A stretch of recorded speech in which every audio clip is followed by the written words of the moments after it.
विजय थे कथा पंडाल में आ जाए। गुरुर्ब्रह्मा गुरुर्विष्णु गुरुर्देवो महेश्वरा गुरुर्साक्षात् परब्रह्म तस्मै श्री गुरवे नमः।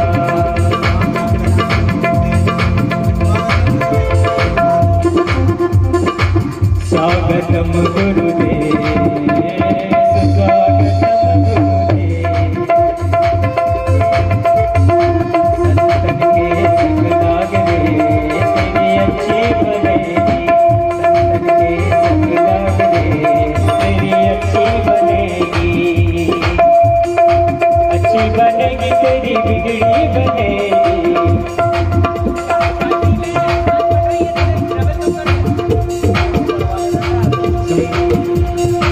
अच्छी बनेगी तेरी बिगड़ी बनेगी, अच्छी बनेगी तेरी बिगड़ी बनेगी। सत्संग के संग लागे तेरी अच्छी बनेगी, सत्संग के संग लागे तेरी अच्छी बनेगी। सत्संग के संग लागे हो तेरी अच्छी बनेगी।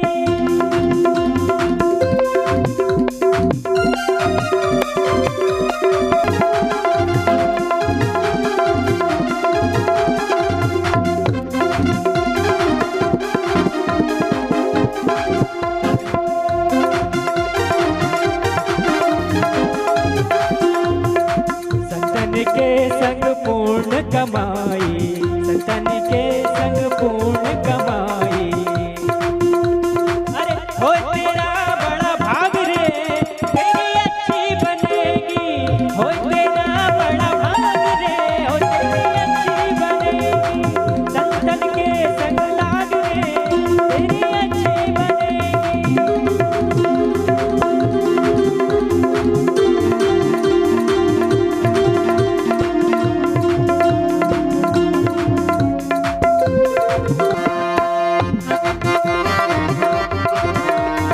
वक्रतुंड महाकाय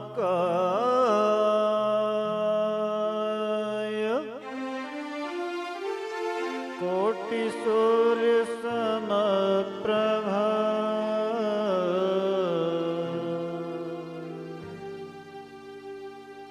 निर्विघ्नं कुरु मे देवा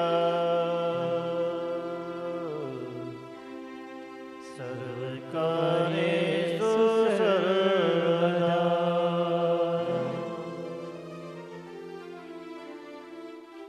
सच्चिदानंद रूपाय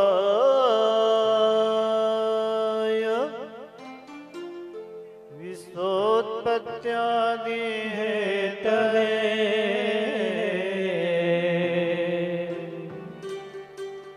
तापत्रय विनाशाय श्रीकृष्णाय वयं नमः।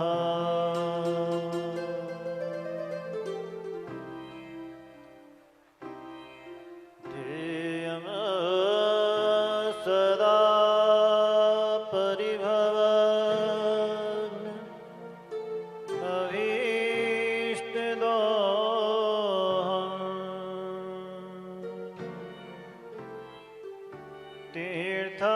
तीर्थास्पदं शिवविरचिनुतं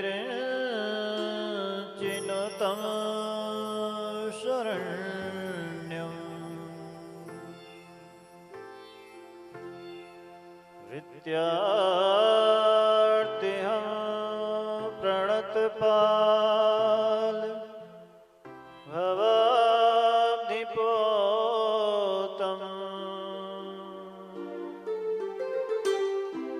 वन्दे महापुरुष ते चरणारविन्दम्।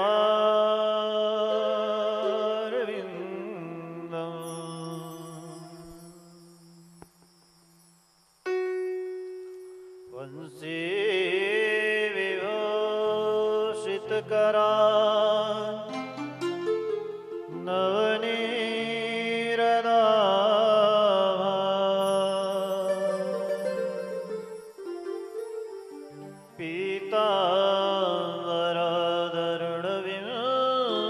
पीताम्बराधरुणविमलफला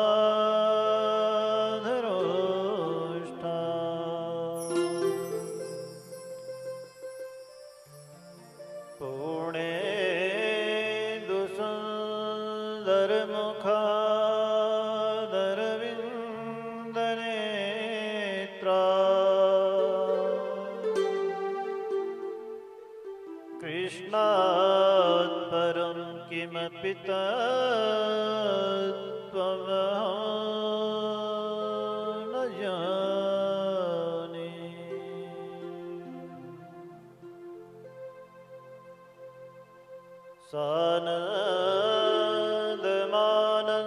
सानन्दमानन्दवने वसन्तम्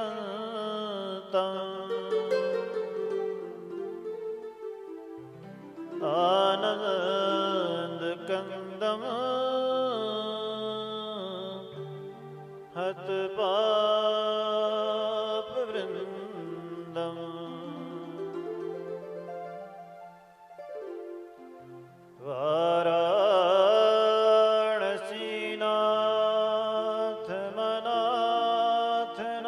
वाराणसीनाथमनाथनाथम्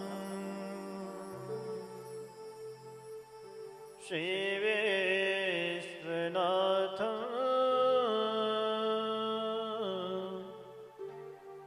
शरणं प्रपद्ये।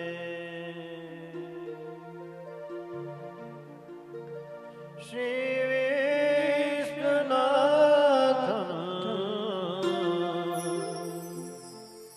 शरणं प्रपद्ये।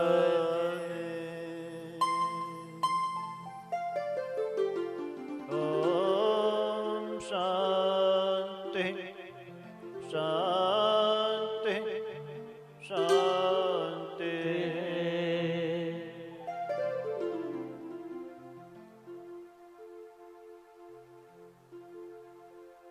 अकारण करुणा वर्णवालय कर्तुम अकर्तुम अन्यथा कर्तुम चल समर्थ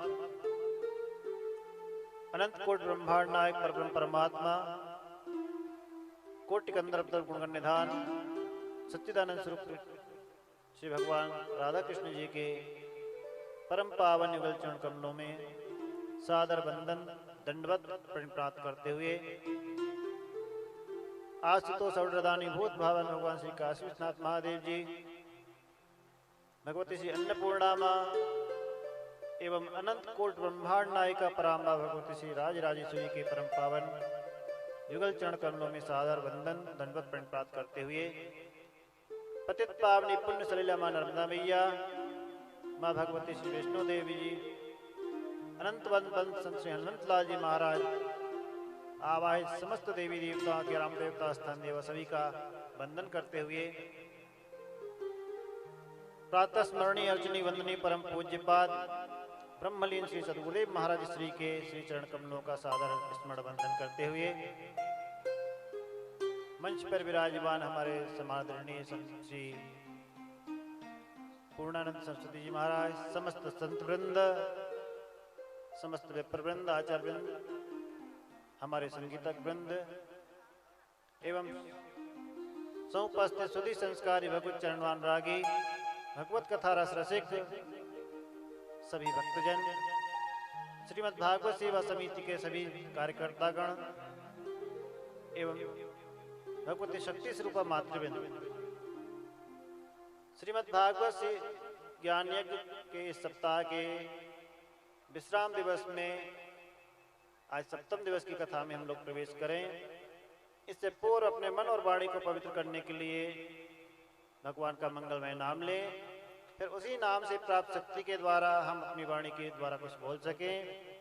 आप उसे श्रवण करके अपने जीवन में धारण करें, अपने जीवन को परम मंगलमय बना सकें। परमात्मा हमको शक्ति प्रदान करे। अतः भाव के साथ भगवान नाम। श्री राधे गोविंद भज मन श्री राधे। श्री राधे गोविंद भज मन श्री राधे। श्री राधे गोविंद भज मन श्री राधे। श्री राधे गोविंद श्री राधे। श्री राधे श्री राधे जय जय राधे राधे श्री राधे श्री राधे श्री राधे जय जय राधे। श्री राधे श्री राधे जय राधे जय जय राधे राधे। श्री राधे श्री राधे श्री राधे जय जय राधे। श्री राधे श्री राधे जय राधे जय जय राधे राधे। श्री राधे श्री राधे जय राधे जय जय राधे। श्री राधे गोविंद भज मन श्री राधे। श्री राधे गोविंद भज मन श्री राधे। जय श्यामा जय श्यामा जय श्यामा जय जय श्यामा श्यामा। जय श्यामा जय श्यामा जय श्यामा जय जय श्यामा। जय श्यामा जय श्यामा जय श्यामा जय जय श्यामा। जय श्यामा जय श्यामा जय श्यामा जय जय श्यामा। श्री राधे गोविंद भज मन श्री राधे। श्री राधे गोविंद भज मन श्री राधे। श्री राधे श्री राधे जय राधे जय जय राधे राधे। श्री राधे हरि बोल।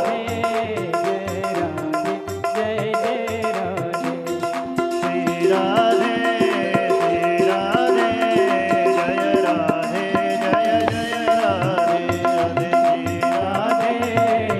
राधे श्री राधे जय जय राधे। श्री राधे गोविंद भज मन श्री राधे।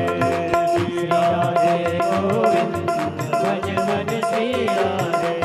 श्री राधे गोविंद भज मन श्री राधे। श्री राधे गोविंद भज मन श्री राधे। भज मन श्री राधे भज मन श्री राधे भज मन श्री राधे भज मन श्री राधे। भज मन श्री राधे। जय जय श्री राधे। बोलिए मोर पुटवंशी वाले की जय। श्री काशी विश्वनाथ भगवान भगवान की जय। श्री अन्नपूर्णा माता की जय। श्री राजराजेश्वरी मैया की जय। श्री नर्मदा मैया की श्री वैष्णो देवी माता की श्री हनुमान जी महाराज की जय। श्री सद्गुरुदेव भगवान की जय। सब संतों की जय। सब विप्रों की जय। सब भक्तों की जय। जय जय श्री राधे।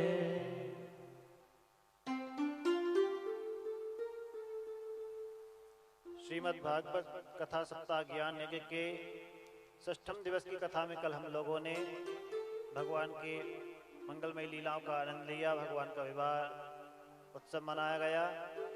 श्री सुखदेव जी महाराज ने राजा परीक्षित को भगवान के विवाह का विस्तार से वर्णन किया और इसके अनंतर भगवान के यहाँ पर कहते हैं कि और जो भगवान के अन्य अन्य विवाह उन सबकी लीला। अब चूंकि आज समापन दिवस है, भगवान की कथा का तो अंत होता नहीं, हरि अनंत हरि कथा अनंता, लेकिन जो साप्ताहिक क्रम की मर्यादा है उसके अंतर्गत आज हम लोगों को इस यज्ञ का जो ज्ञान यज्ञ इसका समापन विश्राम दिवस है। इसमें अब जो है हम लोग यथा समय, क्योंकि 11:15 बजे कथा को विश्राम करेंगे, संतों का आगमन होगा, पुराण पूजन व्यास पूजन, संतों का आशीर्वचन मिलेगा और ठीक 12 बजे के पहले हम लोगों को भंडारा प्रारंभ करना है। तो इन सब मर्यादाओं में, समय की मर्यादाओं में रहते हुए ही कथा को हमें यथासंभव समास व्यास विधि को लेते हुए पूर्ण करना होगा। तो भगवान के विवाह के अनंतर कहते हैं कि हर्षोल्लास के साथ जब विवाह मनाया गया, आगे भगवान के यहाँ पर समय आने पर पुत्र उत्पन्न हुए। प्रद्युम्न जी का जन्म हुआ, रुक्मिणी जी ने सुंदर शिशु को जन्म दिया और कहते हैं कि प्रसव गृह से ही, कक्ष से, प्रसूति कक्ष से ही उस बालक को सम्रासुर नामक असुर ने चुरा लिया अदृश्य होकर के, और अपने कहते हैं कि उसने ले जाकर के समुद्र में डाल दिया। और समुद्र में जाने के बाद कहते हैं कि वो एक बड़ी मछली ने उस पेटिका को निगल लिया। मछुआरे ने उस मछली को पकड़ा और जब उसने पेट चीरा उसका, तो उसमें सुंदर बालक मिला। उसके तो कहते हैं कि वह बालक जो है सम्रासुर के यहाँ पर गया, मछली जो है कहते हैं उस सम्रासुर के यहाँ ही दी थी उस मछुआरे ने। और सम्रासुर के यहाँ पर जो मायावती उसकी दासी थी, जो पूर्व जन्म में कामदेव की पत्नी रति ही थी, और प्रद्युम्न जी कामदेव जी के रूप में ही कहते हैं कि वहाँ पर भगवान कृष्ण के यहाँ पर उत्पन्न हुए थे।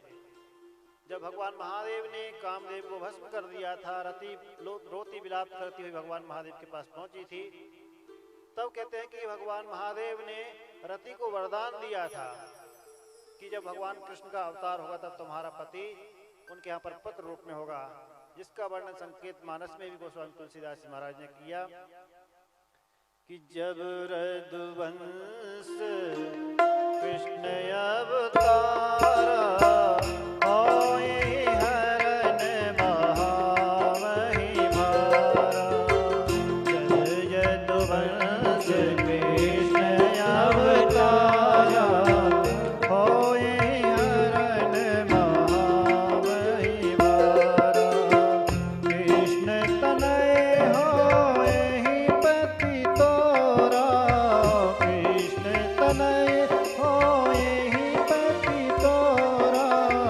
बचन अन्यथा होई न मोरा, बचन अन्यथा होई न मोरा, बचन अन्यथा होई न मोरा।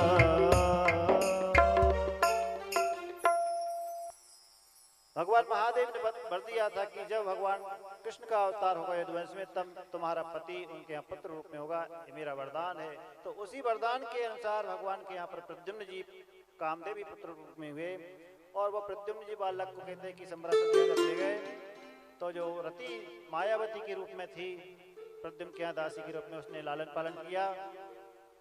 और कहते हैं कि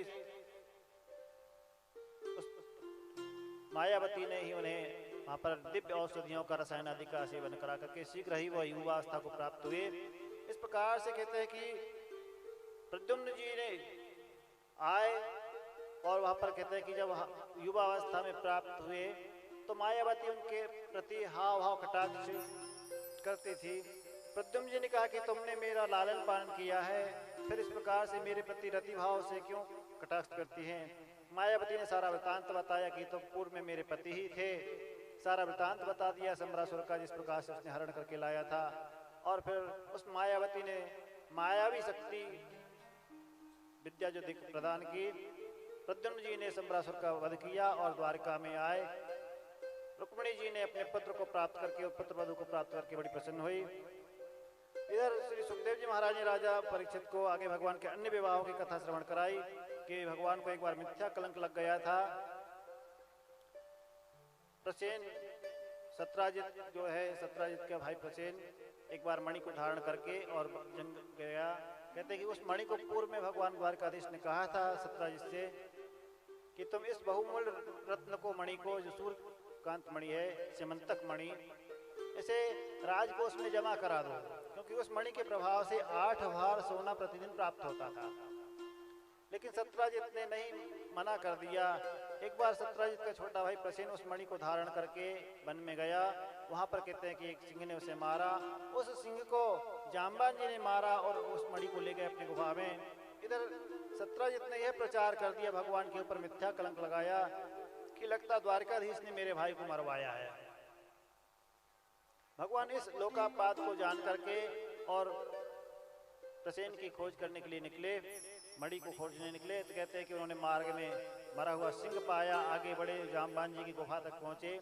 वहां पर जो है उस गुफा में एक बालक को दासी खिला रही थी और वह कह रही थी कि सिंह प्रसेन अवधीत सिंहो जाम बताहतः सुकुमार मारोदिस तव ये सेमंतकः। कहते हैं कि सिंह ने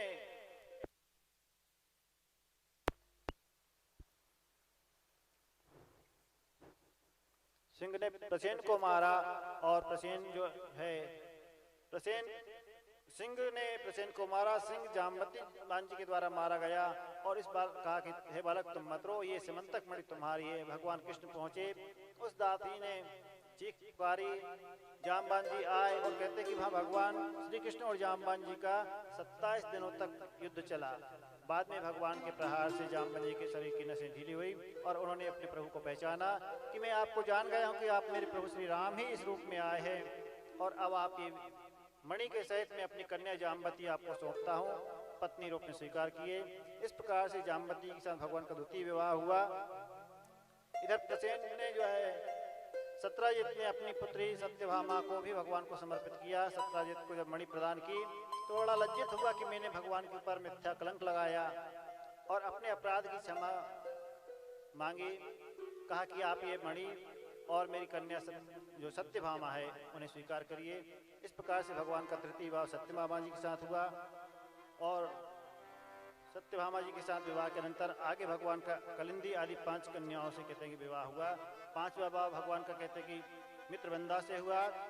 छठी पत्नी भगवान की जो 8 पट रानियों में प्रधान पट जो है 8 उनमें सत्या थी छठवीं, और सत्या के बाद उनके कहते हैं लक्ष्मणा और कालिंदी। इस प्रकार से भगवान के विवाह हुए। तो जो 8 भगवान की महस पत्नी थी उनके नाम इस प्रकार से क्रम से हैं। सर्वप्रथम रुक्मिणी जी, दूसरी जाम्बती जी, तीसरी सत्यभामा, चौथी कालिंदी, 5वीं मित्रविंदा जिनका नाम एक नाम सैब्या भी था, और छठवीं जो नग्न जीती थी जिनका एक नाम सत्या भी था, 7वीं भद्रा और 8वीं लक्ष्मणा। ये भगवान की 8 महापट रानियों में प्रधान है। मानो ये पटरानी जो है अष्टधा प्रकृति का प्रतीक है। जो अष्टविधा प्रकृति भगवान की कही भगवान ने उस अष्टधा प्रकृति के रूप में मानी जो कन्या है रानियां हैं। आगे भगवान के जो 16,100 और विवाह हुए थे उनका वर्णन करते हैं श्री सुखदेव जी महाराज कि भूमि का पुत्र जो भौमासुर था उसने अनेक राजकन्याओं को बंदी बना रखा था, अपने कारागृह में डाल रखा था। भगवान वहां पर कहते हैं कि सत्यभामा जी के साथ आए और उन्होंने उस भौमासुर की नगरी में उसके किले को जो अछेद अभेद किला था उसे तोड़कर नष्ट करके और भौमासुर का वध किया। और कहते हैं कि भौमासुर का वध करने के बाद उन राजकन्याओं को बंधन से मुक्त कराया। उन राजकन्याओं ने भगवान को कहते हैं कि अपने पति रूप में वर्णन करना चाहा कि हमें इस असुर ने अपहरण करके लाया, हम अपने घर जाएंगे तब भी हमें अब कौन स्वीकार करेगा, इसलिए हम आपकी शरण में हैं। और कहते हैं भगवान ने उन सब 16,100 राजकन्याओं के साथ विवाह किया, उन्हें अपनाया, स्वीकार किया। इस प्रकार भगवान के 16,108 रानियां हुई, जिनमें प्रधान जो प्रधान थी उनका नाम पहले बता दिया। एक बार भगवान ने कहते हैं कि अब भगवान द्वारिका में प्रत्येक रानी के एक महल से थे सबके, और अनेक रूप करके भगवान हर एक रानी ये समझती थी भगवान मेरे कक्ष में ही है। इस प्रकार दिव्य लीला भगवान की होती है। और एक बार भगवान ने हास उपहास में रुक्मिणी जी से कहा कि देवी तुमने मुझे वरण क्यों किया, मेरे अंदर तो ऐसा कोई गुण नहीं है, बड़े बड़े राजा महाराजा तुम्हें प्राप्त करना चाह रहे थे, शिशुपाल के साथ तुम्हारा विवाह निश्चित था, फिर तुमने मुझे वरण क्यों किया। और कहते कि हास उपहास में भगवान ने इस प्रकार से कहा कि अभी भी तुम्हें चले जाना चाहिए। इस बात को जान करके रुक्मिणी जी अचेत हो गई। भगवान ने उन्हें संभाला और कहा कि मैं तो इस प्रकार से तुम्हें कह रहा था, तुम्हारे प्रसन्न मुद्रा को तो मैंने देखा था अब तक, लेकिन मैं चाहता था कि तुम जब रुष्ट होती हो तो कैसी दिखाई देती हो, इसलिए मैंने तुमसे बात कही थी। एक मनोविनोदार्थ। अयम ही परमो लाभो गृहेषु गृहमेधिनाम यन्नर्मयी नियते आमः प्रियया भीरो वामनी। बोले गृहस्थ आश्रमी के लिए यही परम लाभ है कि वह कुछ समय जो है अपनी प्रिया पत्नी के साथ में कुछ हास परिहास कर सके। इसलिए मैंने मनोविनोद के लिए तुम्हारा इस प्रकार से कहा था। भगवान ने इस प्रकार से रुक्मिणी जी को कहा।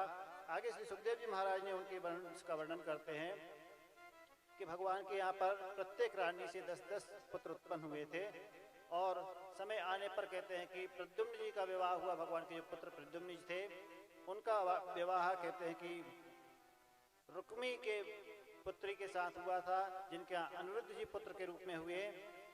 और अनिरुद्ध जी कहते हैं कि एक बार बाणासुर की पुत्री जिसका नाम उषा था, उसने एक स्वप्न में एक दिव्य पुरुष को देखा और जब स्वप्न भंग हुआ तो वह विचलित हुई। उसकी साखी जिसका नाम था मायावती, वह कहते हैं कि जाकर के और उसने कहा कि तुम बताओ क्या बात है, क्यों रो रही हो।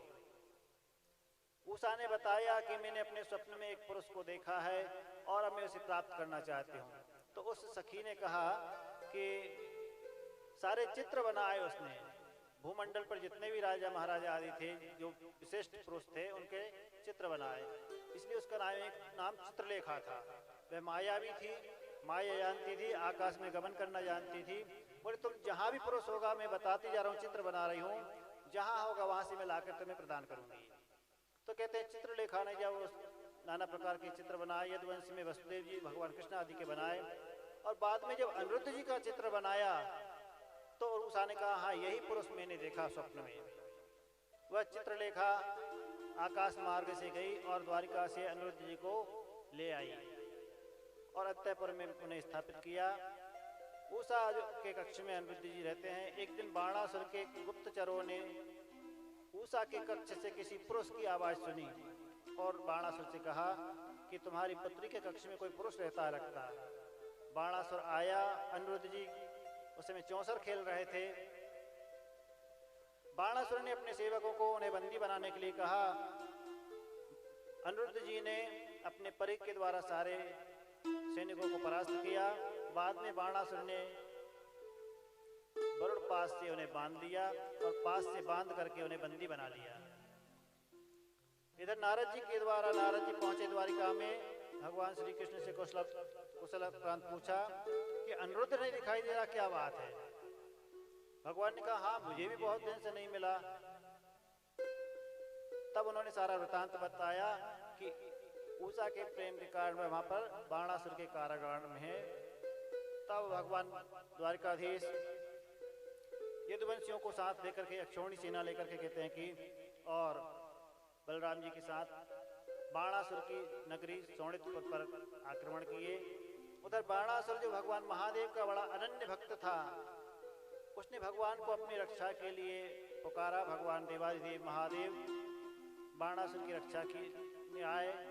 बाणासुर के पक्ष से भगवान महादेव अपनी सारी सेना के साथ आए। इधर द्वारकाधीश, आज भगवान महादेव और द्वारकाधीश की सेनाओं का आमना सामना हुआ और कहते हैं वहां पर युद्ध हुआ। बाद में भगवान द्वारकाधीश ने कहते हैं कि जम्भास्त्र चला करके भगवान महादेव को जम्भाई के वशीभूत कर दिया, अर्थात उन्हें जमाई आने लगी और वो युद्ध से विरत हो गए। उसी समय भगवान श्री कृष्ण ने सुदर्शन चक्र के द्वारा बाणासुर की जो 1000 भुजाएं थी उनका छेदन किया और बाद में कहते हैं कि उसे अभयदान प्रदान किया। भगवान महादेव ने कहा कि आपका भक्त है, भक्त प्रहलाद का वंशज है और आपने प्रहलाद को वर दिया था कि तुम्हारे वंश में किसी का वध नहीं करूंगा और ये मेरा भी भक्त है, अतः आप इसे अभयदान प्रदान करें, इसे प्राणदंड ना दें। भगवान द्वारकाधीश ने इस प्रकार से उसे अभय किया और महादेव के कहने पर बाणासुर ने अपनी पुत्री उषा और अनिरुद्ध जी को लाकर के भगवान श्री कृष्ण को सौंपा और उनका विवाह संस्कार हुआ। इस प्रकार से सुखदेव जी महाराज ने राजा परीक्षित को अनिरुद्ध जी के विवाह की कथा सुनाई। आगे कहते हैं कि एक राजा भगवान एक बार कहते हैं कि अपने राजकुमारों के साथ में एक उपवन में द्वारिका में ही भ्रमण करने गए और एक कुआं था, बावड़ी थी, उसमें एक बड़ा विशाल काय गिरगिट पड़ा हुआ था। उन बच्चों ने, राजकुमारों ने भगवान से कहा और वह कुआं से बाहर निकाला तो भगवान का स्पर्श प्राप्त करते ही दिव्य देह धारण करके खड़ा हो गया। भगवान ने उसका परिचय पूछा कि तुम कौन हो? तब उस दिव्य पुरुष ने कहा कि मैं पूर्व काल में सूर्यवंश का राजा नृग रहा, मेरा नाम था नृग। और जब जहाँ कहीं आपने दानवीरों की चर्चा सुनी होगी तो दानवीरों में अग्रगण्य मेरा ही नाम रहा होगा, क्योंकि चाहे कोई कहते हैं कि भूमि के कण गिन ले, चाहे कोई समुद्र की बूंद गिन ले, चाहे कोई आकाश के तारे गिन ले, लेकिन मैंने जितनी गायों का दान किया था उनकी गणना कोई नहीं कर सकता, इतना मैंने दान किया था। भगवान ने कहा कि जब तुम इतने बड़े दानवीर थे तो इस गति को क्यों प्राप्त हुए? भाई दान देने वाले की तो उत्तम गति होना चाहिए, तुम अधोगति में पड़े हो। तब वो राजा नृग ने अपना सारा वृतांत बताया कि एक बार धोखे से किसी ब्राह्मण की गाय मेरी गायों में आकर मिल गई और उस गाय का मेरे द्वारा दान होगा किसी दूसरे ब्राह्मण को। मैंने किसी दूसरे ब्राह्मण को अनजाने में वह गाय दान कर दी। जब कहते हैं जिस ब्राह्मण को मैंने दान की थी वो लेकर जा रहा था तो उस गाय का स्वामी जो पूर्व ब्राह्मण था, उस ब्राह्मण का ये गाय मेरी है। और जो ब्राह्मण गाय लेकर जाता उसने कहा राजा ने मुझे दान में दिया है। अब उनमें दोनों में आपस विवाद होने लगा। वो मेरे सामने दरबार में आए, कहा कि आप न्याय करें, ये गाय किसकी है? राजा ने जिन ब्राह्मण की गाय थी, जो गाय के स्वामी थे ब्राह्मण, उनसे कहा कि मेरे यहाँ पर अनजाने में आ गई आपकी गाय, अपराध हो गया अनजाने में, आप क्षमा करें, इसके बदले कोई दूसरी और गाय ले लें। बोले नहीं, मुझे तो मेरी ही गाय चाहिए। उन ब्राह्मण जिसको दान कर चुके थे उस ब्राह्मण से कहा कि आप वापस कर दो इस गाय को, मैं दूसरी और गाय दे दूं। वो कह नहीं, जो गाय दान कर दी वही लूंगा मैं तो। अब राजा के सामने धर्म संकट आ गया। बोले महाराज मैंने कहा कि आप इसके बदले 100 गाय ले लें, 1000 ले लें, लाख। उन्होंने कहा तुम लाख नहीं करोड़ गाय दो तब भी मैं अपनी गाय देने वाला नहीं, मुझे मेरी ही गाय चाहिए। दोनों अपनी अपनी जिद पर रहे। एक कहता कि मैं गाय का वास्तविक स्वामी हूँ, दूसरा कहता कि मैंने दान में ली है इसलिए मेरी हुई। और राजा कहता कि मैंने उन्हें कोई निर्णय नहीं दे पाया। इसी परिणाम स्वरूप में कहता है कि इस अधम योगिनी को गिरगिट योनि को प्राप्त हुआ। भगवान को इस प्रकार से नमस्कार करके वह दिव्य पुरुष चला गया। भगवान ने अपने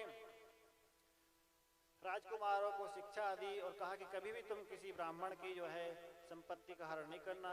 देखो एक ब्राह्मण की संपत्ति गाय जो है अनजाने में ही राजा नृग के पास आई तो कहाँ उन्हें अधो योनि में जाना पड़ा, दीर्घ काल तक गिरगिट योनि में रहे।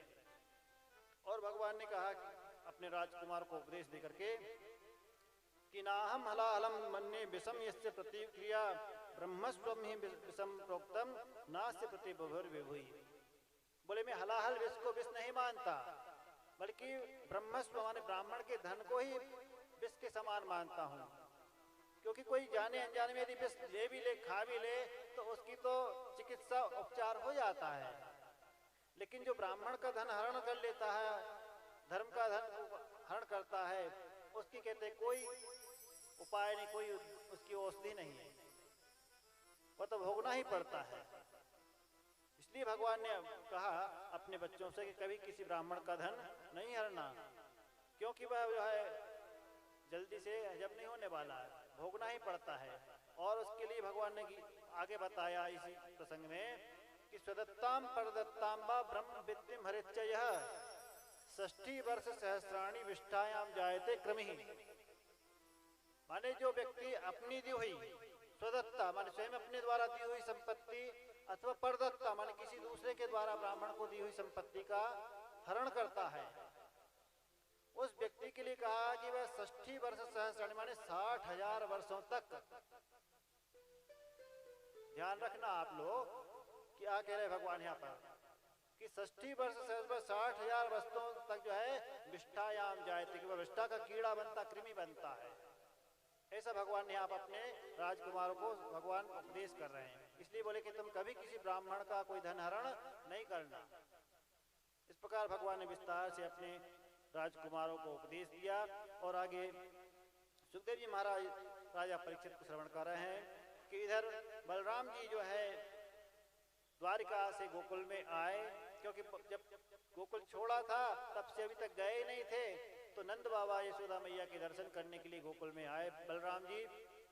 सारे ब्रजवासियों ने बलराम जी को देख करके बड़े आनंदित हुए और यशोदा मैया नंद बाबा ने उन्हें बड़ा लाड़ दुलार किया। बलराम जी कहते हैं कि वहाँ पर ग्रीष्म काल में गोकुल वृंदावन में ही रहे, उन्होंने वहाँ पर रहकर सारे ब्रजवासियों को आनंदित किया, गोपियों के साथ जल क्रीड़ा किया और उसी प्रसंग में यमुना जी का भी जो मान भंग किया। बलराम जी ने उसी यात्रा के दौरान कहते हैं कि द्विविध नामक एक बानर जो भगवान राम के अवतार में जो बानर सेना में था, वह अब इन कंस आदि के साथ में मित्रता के कारण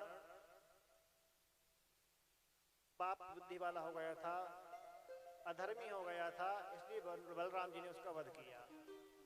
देखिए यहाँ पर इससे ये भी मिलता है संकेत हम लोगों को कि संग का प्रभाव क्या होता है।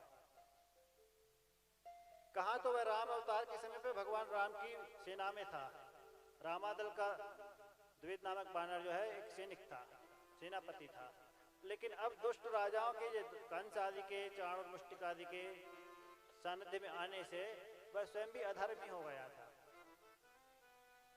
इसलिए दुष्ट व्यक्ति का संग नहीं करना चाहिए, संग यदि करे तो सज्जनों का संग करना चाहिए, अच्छे पुरुषों का संग करना चाहिए, क्योंकि जैसा करे संग वैसा चढ़े रंग। कहते हैं कि एक बार कुछ हंस का एक झुंड बैठा हुआ था, वहां आकर एक कौवा बैठ गया। उन हंसों ने कहा कि तुम हमारे पास ना रहो, तुम अलग जाओ, यहां से दूर चले जाओ। जब हंसों ने इस प्रकार से कौवे से कहा कि तुम्हें हमारे पास नहीं बैठना चाहिए, तो कौवे ने कहा ये तो सबकी जगह मेरी इच्छा में कहीं बैठूं। अब कौवा तो उसका स्वभाव था ही अलग। तो उन अन्य हंसों ने सोचा कि जब ये नहीं जा रहा तो हमें ही यहाँ से अलग हट जाना चाहिए, और वे सारे हंस कहते हैं कि वहां से हट गए। एक बच्चा रह गया साथ में कौवे के साथ। उसने कहा नहीं, मुझे जाने में क्या परेशानी है, कौवा बेटा कोई बात नहीं।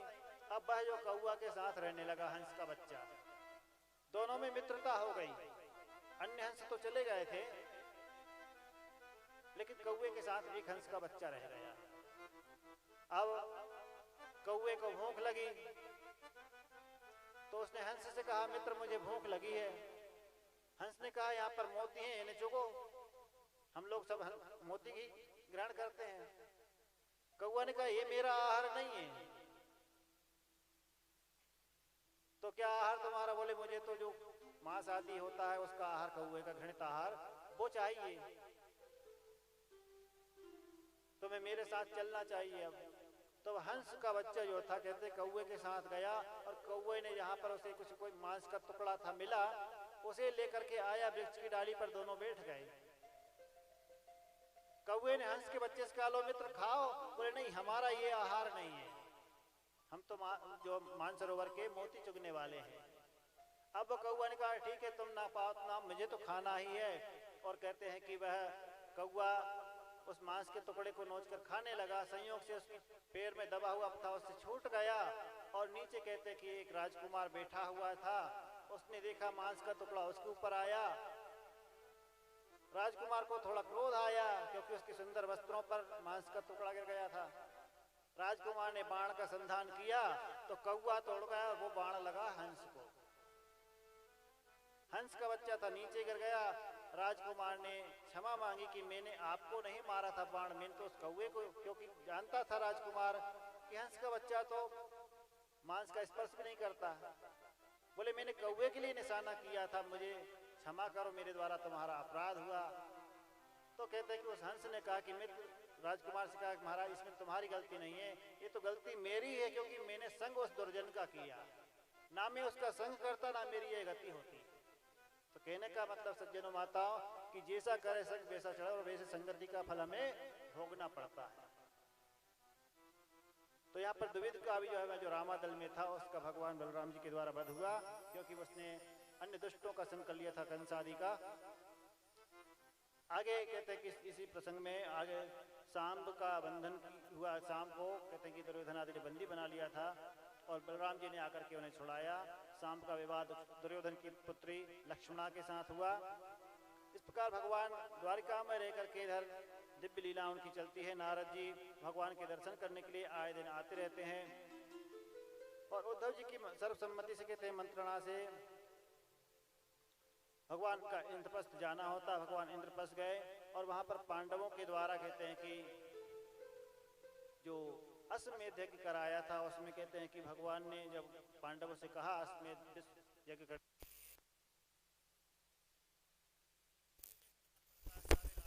जीतना पड़ता है, कदाचित कोई राजा विरोध करता तो उसे पराजय करके उससे कर लेते हैं, फिर बाद में वह यज्ञ करते हैं। लेकिन उस यज्ञ में कहते हैं कि बाधक बन रहा था जरासंध। सब दूर तो विजय प्राप्त कर ली थी लेकिन जरासंध पर अभी तक विजय प्राप्त नहीं हुई थी। तब कहते हैं कि भगवान श्री कृष्ण जी और भीम अर्जुन को साथ लेकर जरासंध के यहाँ गए। जरासंध जो जरा नामक राक्षसी के द्वारा कहते हैं कि जो पहले जोड़ा गया था उसका शरीर वह जरासंध था। जराया संजीत जरासंध। उस जरासंध ने कहते हैं कि भगवान ब्राह्मण का वेश धारण करके अर्जुन और भीम के साथ गए और मिले। उन्हें कहा कि हमें युद्ध की भिक्षा चाहिए। जरासंध ने पहले तो उन्हें ब्राह्मण समझा था, बाद में उनको देख करके उनके क्षत्रिय निशान है देख करके और कहा कि मैं तुम्हें युद्ध अवश्य प्रदान करूंगा। फिर कहते हैं कि भीमसेन और जरासंध का जो है मल्लयुद्ध प्रतिदिन होता था। इस प्रकार से 27-28 दिन तक उनका युद्ध चला। भीमसेन ने भगवान से कहा कि मैं अब जरासंध को लगता है विजय नहीं प्राप्त कर पाऊंगा। भगवान ने कहते हैं कि उन्हें संकेत किया और जो उसके जो शरीर के 2 टुकड़े थे चीरने के लिए कहा और विपरीत में डालने के लिए कहा। इस प्रकार से भगवान ने भीमसेन के द्वारा जरासंध का वध कराया। जरासंध के पुत्र को जिसका नाम सहदेव था उसे राज पर बिठा करके कहते हैं भगवान कृष्ण का कोई सखा था। कश्चित करके यहाँ पर नाम नहीं कहा गया। कृष्णस्य आसीत सखा कश्चित, माने कश्चित माने कोई एक सखा था भगवान कृष्ण का। और कैसा था बोले कि ब्राह्मणों ब्रह्मवेत्तमः, ब्राह्मण थे और वेद वेत्ताओं में श्रेष्ठ थे। विरक्त थे, उनका स्वभाव किसी प्रकार के कोई सांसारिक पदार्थों के प्रति उनके मन में आसक्ति नहीं थी, विरक्त थे। इंद्रियों के विषयों के प्रति उनका कोई रुझान नहीं था और प्रशांत आत्मा, शांत चित्त वाले थे। जितेंद्रिय, जिन्होंने अपने इंद्रियों पर विजय प्राप्त की थी। ऐसे सुदामा जी जो है भगवान के अनन्य भक्त थे, भगवान का भजन करते थे। जो कुछ बिना मांगे मिल जाता था उस अयाचक वृत्ति से रह करके रहते थे।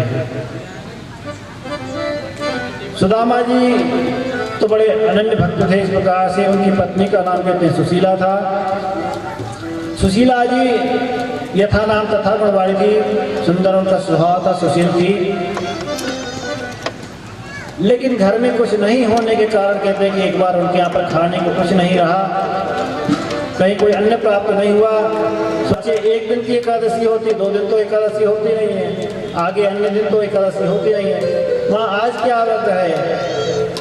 आज तो सबके घरों में चूल्हे जल रहे हैं, तुम भोजन क्यों नहीं बना रही हो? सुशीला जी ने कहा ठीक है मैं भोजन बनाऊंगी, तुम जरा खेल कर आ जाओ, बाहर घूम आओ, भोजन बनाऊंगी। बच्चे भूखे थे, खेलते हुए कहाँ तक मन लगता उनका। पुनः आए और माँ भोजन चाहिए। सुशीला जी के नेत्रों से आंसू आने लगे। हे भगवान कि कौन सी स्थिति हमारे विपद हमारे पर आई है कि मैं अपने बच्चों को 2 रोटी भी नहीं दे सकती। सुशीला जी ने सुदामा जी से कहा कि मुझे अपने लिए नहीं चाहिए, लेकिन बच्चों एक माँ हूँ मैं, और माँ का हृदय बच्चों के प्रति कैसा होता है ये मैं ही जानती हूँ।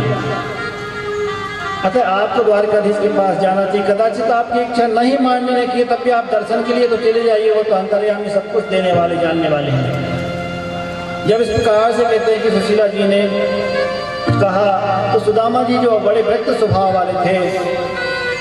देखिए निर्धन होना एक अलग बात है और दरिद्र होना अलग बात है। प्राय लोग निर्धन और दरिद्र को एक समान समझते, एक कैटेगरी में लेते हैं, लेकिन ऐसा नहीं है। जिसके पास धन नहीं है वो भी कहते कि भी उसके मन में भगवान शंकराचार्य जी जो है दरिद्र की परिभाषा करते। दरिद्र कौन है? कोवा दरिद्रो ही विशाल कृष्ण।